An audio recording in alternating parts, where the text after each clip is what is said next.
This is the Weather Lounge here at WeatherWorks.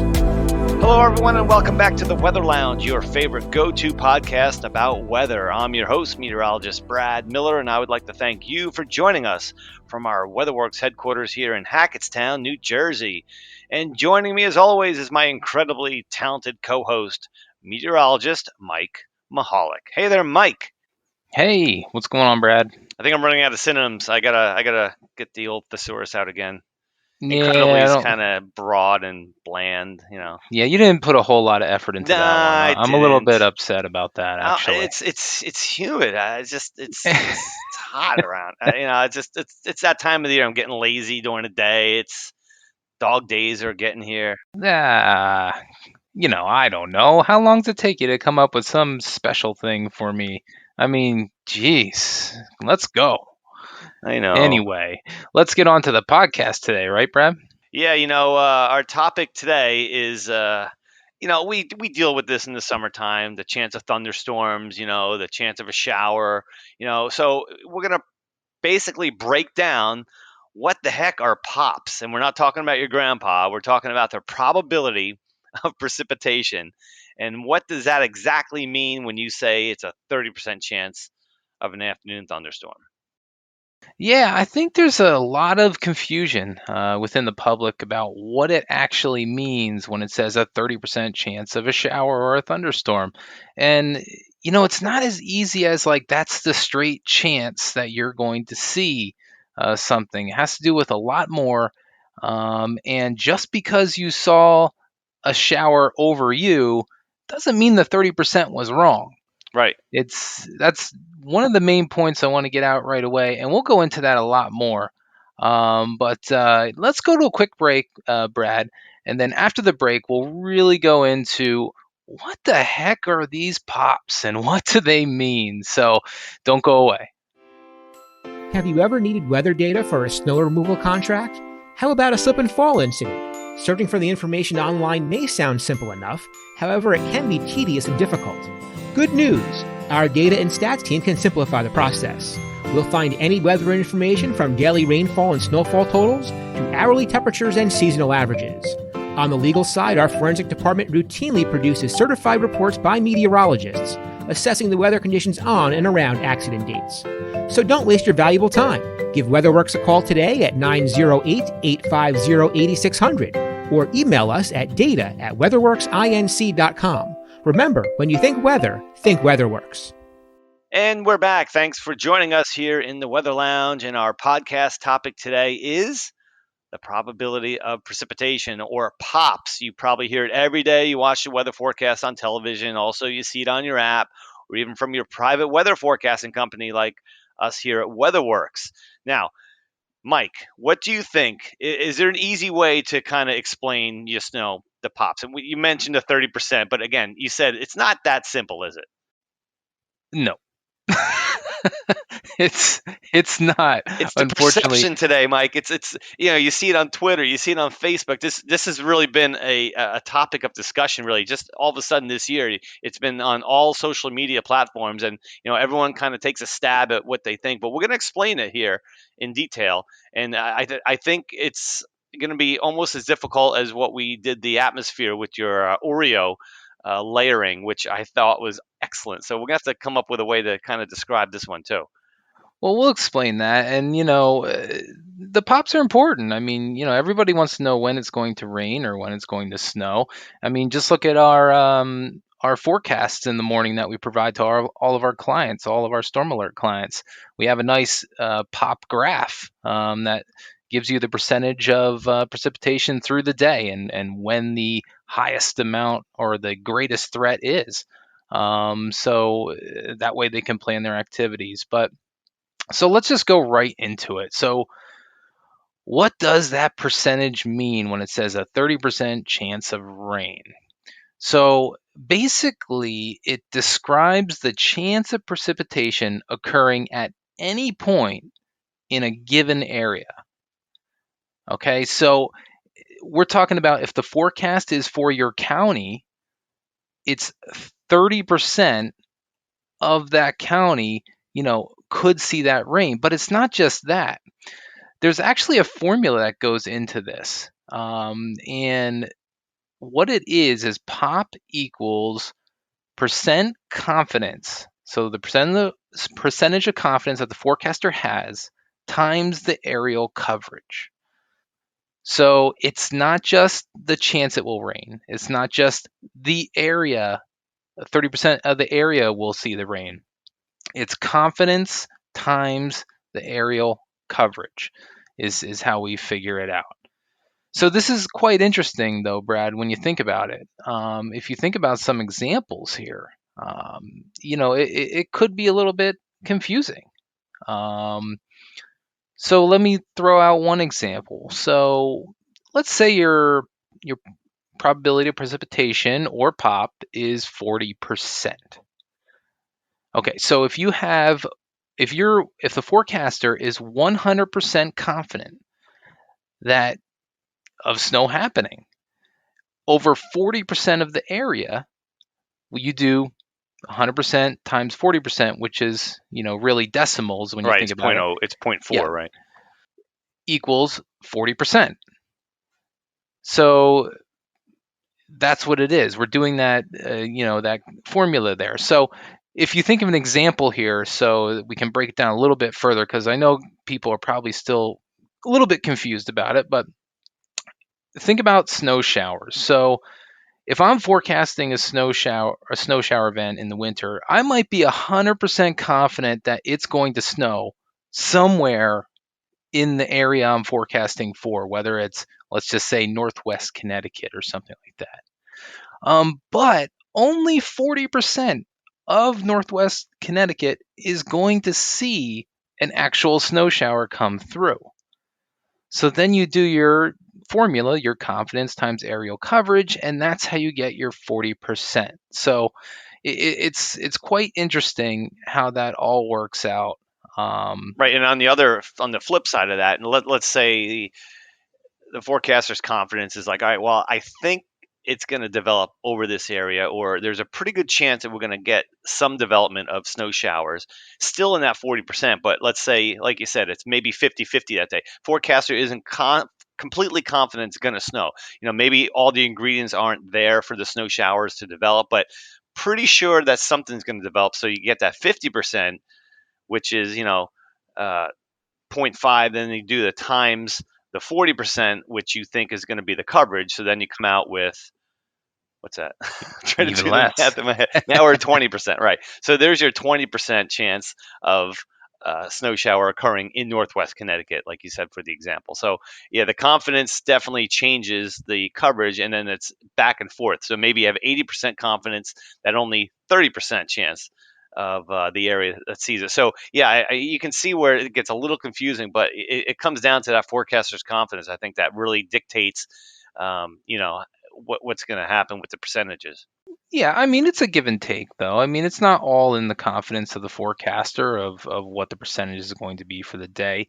But you could think of it in other ways too, where we all heard about Virga before, right? And if anybody out there hasn't, Brad, what's Virga basically? Let's tell our listeners. It's more of a wintertime scenario when you got a lot of dry air in the lower levels of the atmosphere, and you have precipitation falling from the clouds, but it's so dry underneath at the lower levels and here at the ground that it just evaporates before it reaches. So, and you'll see that a lot of times. You'll see little wisps of precip coming out of the clouds. Maybe 4,000 or 5,000 feet above you, but again, dew points may be really low at the ground, and it's just evaporating. So, and that's why tops of mountains see a lot more snow. Like Mount Washington's a good example. I mean, how much snow do they see versus like the valley areas? Because again, they're just getting, it's more it's more moisture up there at the higher level. So, again, the Virga part, yeah, that's how do you forecast that? How do you tell someone, yeah, it's raining, but it's not reaching the ground?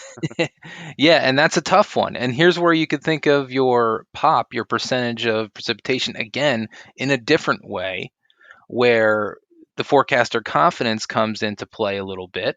Because if you have Virga over an area, you could look at your radar and it just looks green, and you're thinking, oh my God, it's snowing everywhere.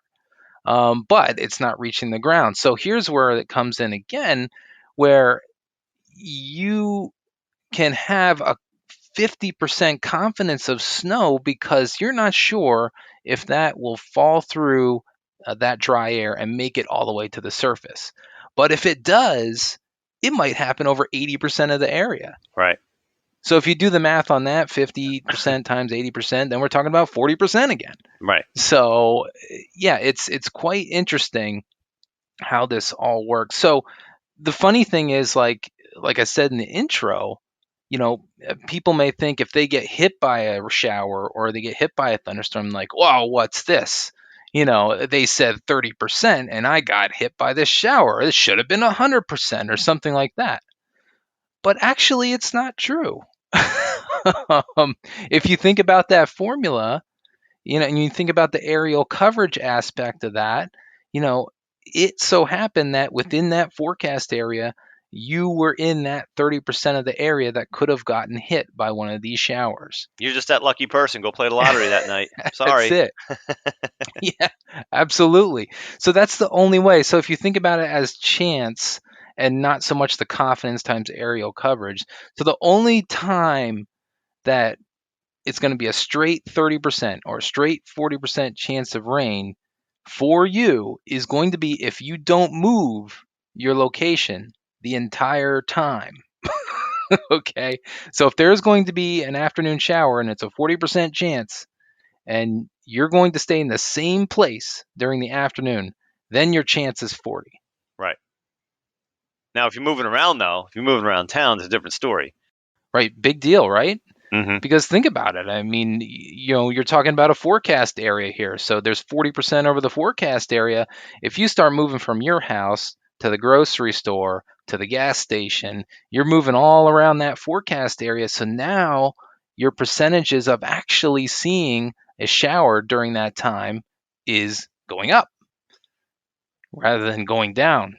So, it's definitely interesting how that works, and I hope we're trying to explain a little bit there for everybody how it's actually working so that maybe when they look at their phone app or whatever it may be, or even one of our clients looking at one of the forecasts with 40 percent on it or Right. 30 or whatever it may be, they can kind of decipher that a little bit better. So maybe they're thinking, okay, so there's a 30% chance of a shower, but I might be moving around the whole, area of Northwest Connecticut here. So maybe that chance will be a little bit greater because I'm, cutting a lawn over here, or I'm, landscaping a retaining wall over there, or I'm paving a lot over here.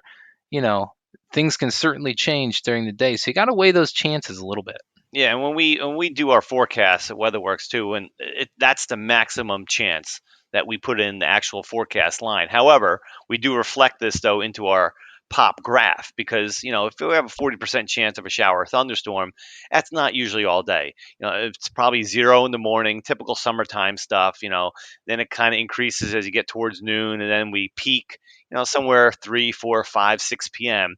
and then it comes back down. So even though the forecast says mixture of sunshine and clouds, perhaps an afternoon shower or thunderstorm, we show that 40% on the precipitation chance line. But the pop graph is what I think most of our clients are more interested in because, hey, I can get most of my day in here through 1, 2 p.m. without a drop, or at least the chance is probably less than 10%. Then, we get into that period where there's a better chance. Now, other days when we know it's going to be more active, our chance of rain jumps to 65, 70%. Sometimes we won't even put a percentage in because we're that confident that we are going to get rain or even snow in the wintertime. So, that's where the pop chance goes above 80%, and basically you're almost guaranteed precipitation then. Yeah, and I think it's just the trend there for everybody to look at. They could see that, okay, my chances are increasing as I go into the afternoon. So, let me get as much done as possible during the morning hours. And then once I get past 2 or 3 o'clock, I know that I might be dealing with something. So maybe by that time, I'm going to want to start, breaking down or doing something to mitigate that on whatever project you're working. Right. In wintertime, that's very important to a lot of folks too, because they want to know when's the storm over, when's that snow chance going from 80% down to 20 to 10%. When can I start cleaning up and getting, the plows getting going and not having to come back and do more work later? This is all important to me, and my business. So, that's that pop graph. When you see that on your app, the apps are not all that great. I mean, they're very computer or heavily computer generated. There's very little human aspect to if any, in some of these apps. And we've talked about apps before, versus where you get a private weather forecast from somebody, and there's a lot of human, uh, subtleties that are added to it, because that's what it comes down to a lot of times. Yeah. But let's get back to pop, Brad, because I wonder if people may get confused with equating the percentage of precipitation to actually the amount of rainfall that occurs. So, I mean, like, if there's a 30%, like, I don't know if they're thinking like, well, we won't see much rain, it'll be light, or if there's an 80%, they're thinking, oh, well, we're going to see a ton of rain. It could be the opposite. You could have 80% chance of just some light rain that adds up, maybe to a tenth of an inch, or you get that 30%, but you get that thunderstorm over you and you pick up a quick half inch of rain. So let's clear that up real quick. What's the actual what we're looking at here with pop? What's it explaining as far as the pop? It means how much rainfall are we looking at that goes into that? Oh, I mean, yeah, it has to be at least 0.01 to be accounted for, if you will. A lot of times you'll get a trace of rain if it's just a sprinkle that goes by, or the whatever the reporting station shows. Trace of rain is basically like you're outside. Oh, look, a couple of drops just fell, and then it's gone. 0.01 is 0.01. It wets the ground, and that may be it. But obviously, as you get higher, it's more.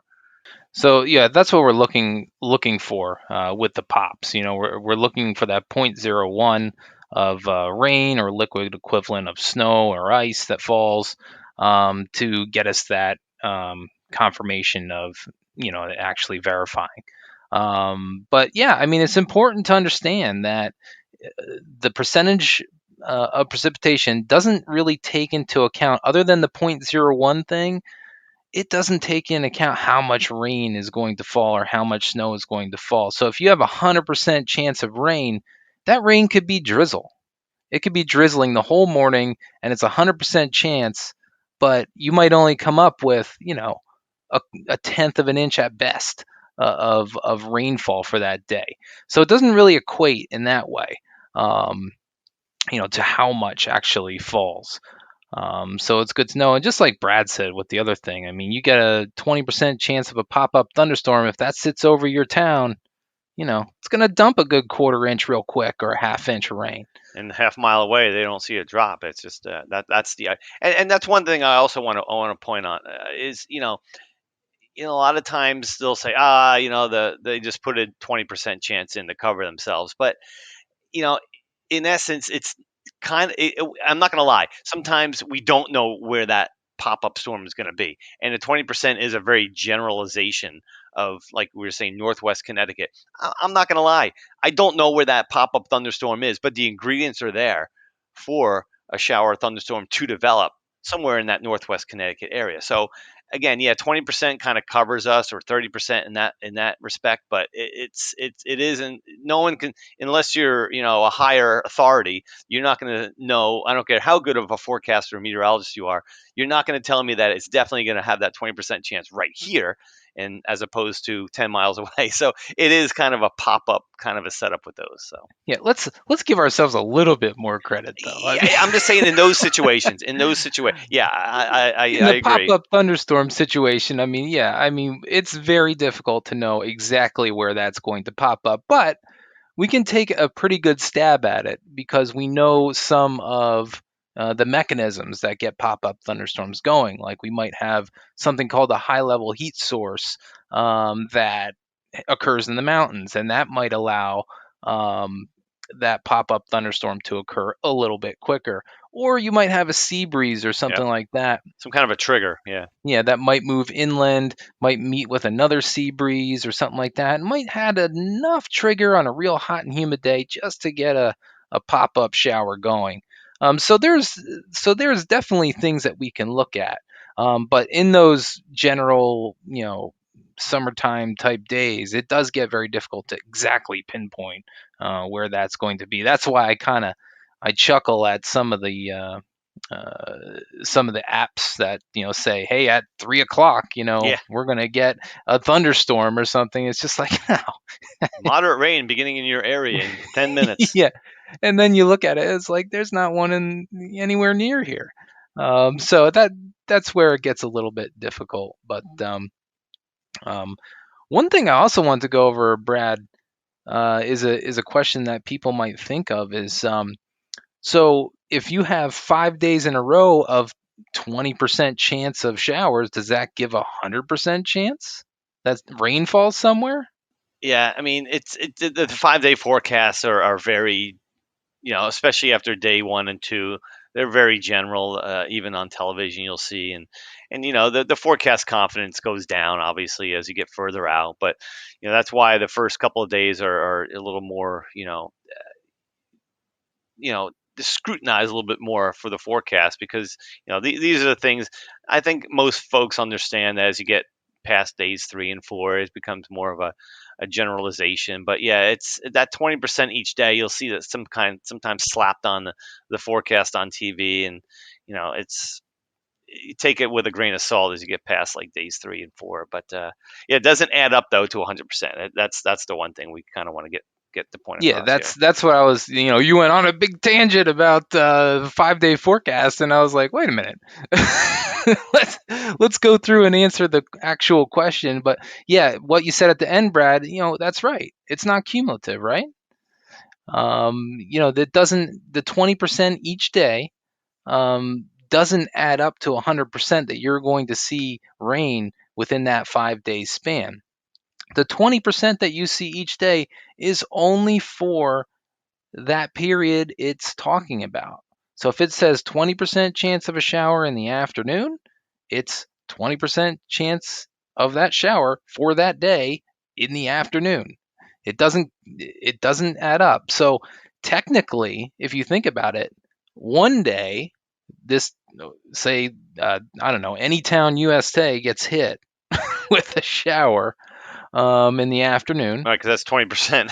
Yeah, there's your 20%. Oh, darn, this guy got hit. Yeah. But then the next day, if it's 20% in the afternoon again, it's the same thing. Any part in that forecast, Could be the same area again. yeah, it's still the same chances. It doesn't go down because they got a hit with a shower yesterday. Right. It's the same chances. So that same spot actually could get hit 2 days in a row when there's only a 20% chance of the shower. Right. You get that shower on Monday, and then the next day it's still 20% on Tuesday. It's the same thing with flipping a coin. I mean, you flip a coin, it comes out heads. I mean, what's the chances of heads on the next one?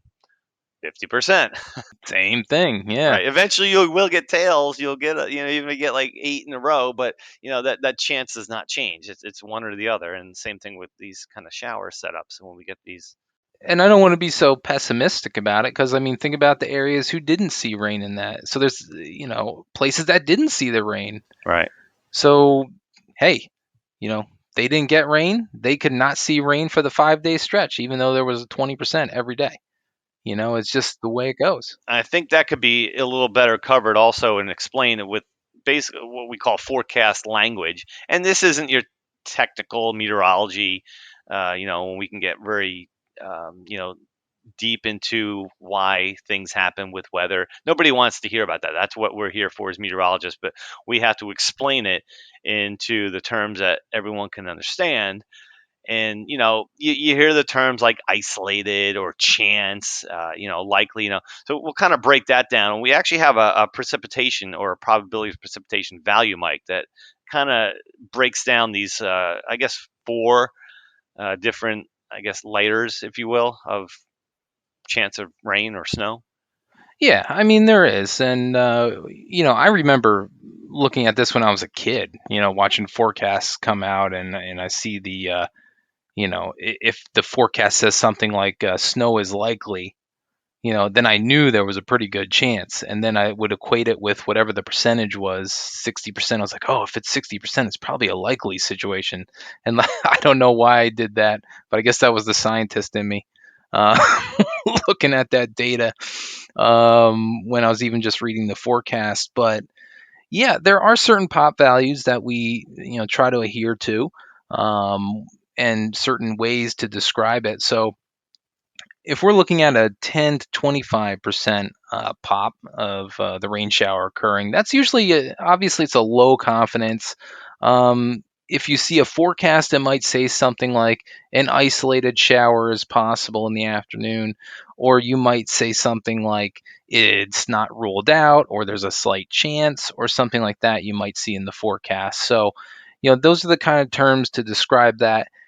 I'd kind of argue a little bit that maybe even 30% would be in that sort of category. Because I don't know. I'm looking at the chart that is to be used, and I'm going. I see a scattered term for a 30%, and I can't say I really use a scattered Yeah, term, Brad, unless I go to about 40%. I'd say. yeah, that's getting closer to scatter, or that's closer to isolated. I agree. But either way, between 30 and 55%, we're looking at kind of a moderate confidence of something happening. We like to say scattered or something like that, and you might see a chance in the forecast. So you might see a something to the effect of, 40% chance of a scattered shower or thunderstorm you may see in your forecast. So that's when we're looking, in that scattered or chance range. Once we get above 60%, that's when we start going into that high confidence of things happening. So now you're seeing rain likely or numerous thunderstorms or something like that is explaining that, 60% or higher type situation. And then, like Brad said earlier, if we're in the 80 to 100% pop value, that's when we're very confident. We're almost certain that it's going to rain. We'll say periods of rain, periods of snow. We might just say rain, period, or snow, period. I always like doing that because it's very simple. If it's going to snow all day, Yeah, I just want to come in one day and put that in the forest. No. yeah, right, exactly. So you just like maybe cloudy with snow. But that's what our very high confidence is, between 80 and 100%. And we might not even use any type of likely descriptor because hey, it's happening. It might even already be Or if occurring. it's already happening, right? Yeah, that's Right. one thing. You don't want to put in a percentage for a chance of rain or snow when it's actually occurring already, because then it just doesn't look right. So you start your forecast and it's already precipitating, then make sure that's reflective of that, because you don't want to give them a chance when, oh, well, why am I talking about a chance here? And Yeah. I'm watching the snow pile up in front of me. What I wanted to also hit on, because we covered pop at length here, but I got to say the forecast language thing, I got a pet peeve, Brad. Uh-oh. And that's for the nighttime hours. If somebody says partly clear, Yes, I can't deal with that. I know. Yeah, I hear you. It's You either know? partly cloudy, mostly cloudy, mainly clear. Yeah, partly clear is. No, partly clear. That's not used at night. You have your mostly sunny during the day. You have your partly sunny during the day. If it's at night, you usually go a mainly clear or a clear if it's in that way. But partly clear, no. Just go partly cloudy or a few clouds or passing clouds or something like that. And I mean, you surely couldn't do partly moony. Hey now, sounds like a good IPA. Partly moony. I like it. There you go. That'll be our microbrew, or WeatherWorks microbrew. That'll be our first one. Partly moony. Yeah, I'm sure we. Well, there's a bunch of ones out there. I Yeah. know we're getting off the subject. There's a bunch of weather, beer. Maybe we'd call it partly clear lager. There you go. Not the, It'll no, be a little that's bit hazy. yeah. People won't like that. Like, ew, partly clear lager. That probably wouldn't be too Dark and appetizing. stormy. Yeah, yeah. No. I'm going off. Yeah, I know, but I gotta say, I mean, now that we're talking about that, one local brewery here, the one time they had a beer on their Instagram page that was like a blended beer, and it looked terrible. Yeah. And I was just thinking to myself, why are you putting that up? That's crazy. But they certainly didn't go with their confidence on that one. I gotta say, maybe they should have. They should have not posted that picture. But hey, I gotta say, it's something else. Yeah, we're definitely off the rails here a little bit, but hey, that's good every now and then. Again, the main thing, with the probability of precipitation, I think to really kind of generalize and summarize everything is not on all day chance. It's that's where I think the pop graph comes in, or probability of precipitation.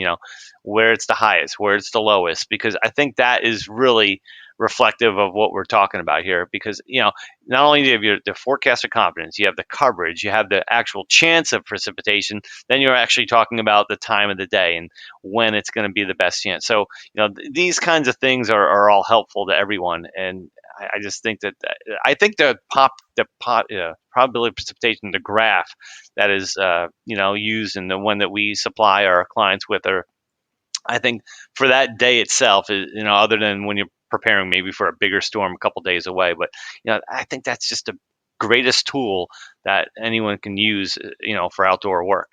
Yeah, I mean, I would agree, and I just hope that during our podcast here that we kind of cleared the air a little bit about what that percentage actually means, and I think it's just important that you understand when it breaks down to it that it's a confidence and it's an aerial coverage aspect to it. So it's not just a chance only. So there's two things that go into that. So just keep that in mind, and keep it in mind that it's for an area. It might not be for your exact pinpoint location. So it all depends where that forecast is for. So, Brad, I think that about does it here Yeah, for the. we don't want to continue on with this and get deeper into issues with this pop, but it's Then we again, start talking about breweries again and all kinds of other things. So we don't want to do that. But yeah, anyway, that's about it. And guys, if you do have any more questions about what pop means, please just shoot us an email. That's at weatherlounge@weatherworksinc.com. You can certainly send us an email there and ask us any questions you may have. Also, let us know if you have any suggestions for the show. We'd be glad to hear them, or maybe a guest suggestion. That might be a good thing for us.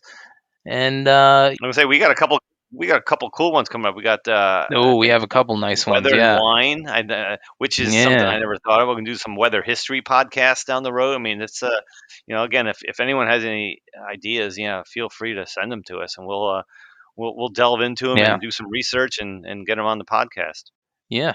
And more guests from the snow and ice industry, and also maybe some guests from some professional teams out there. Kind of drop that little hint there, but it might be Football coming up season's soon. right around the corner. Hint, hint. Oh, even more hints. But anyway, all right. That's it for our podcast for this week. And please visit WeatherWorks on social media: Facebook, Twitter, Instagram, LinkedIn, YouTube. Anywhere you can find social media, you'll find WeatherWorks. And also, don't forget to find this podcast, The Weather Lounge, anywhere you look for your podcast, whether it's on Apple or Android or Stitcher or Spotify, iHeartRadio, I believe. We're pretty much everywhere.